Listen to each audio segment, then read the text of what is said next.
Io sono venuto a Malta la prima volta a marzo perché avendo comprato i diritti di Le memorie di Adriano della Yourcenar cercavo degli scenari per le riprese, degli sfondi e come ho messo piede a Malta sono caduto in una specie di incantesimo.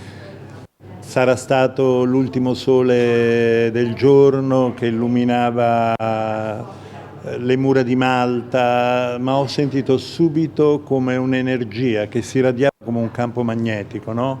Qualcosa di eterno, di antico, ma per fare le riprese là, ma sono rimasto incantato da Malta.